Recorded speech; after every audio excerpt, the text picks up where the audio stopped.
14th of August 1944. When Germany invaded Poland, Poland was also invaded 2 weeks later by Russia in a secret German-Russian pact. Now, because Poland had been attacked from both sides, it was too difficult to defend, and after weeks of heroic fighting, eventually the Polish army collapsed. This gave Polish soldiers, Polish airmen, a conundrum. They wanted to carry on the fight to defend their homeland, but that homeland no longer existed. So they made it work out any way they could to get first to France and then to the UK to continue the fight.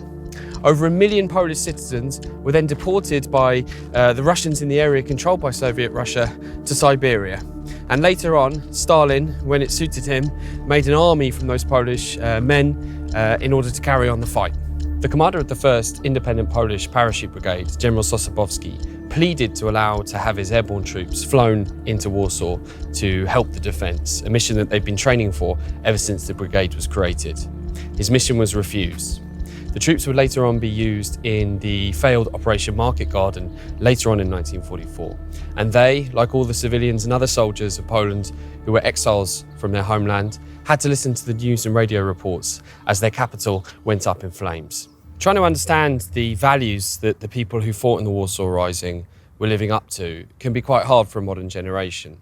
But I think what sums it up best is this excerpt from an opinion piece that was written on this day in 1944. It is the role of every generation of Poles not only to suffer, but to fight.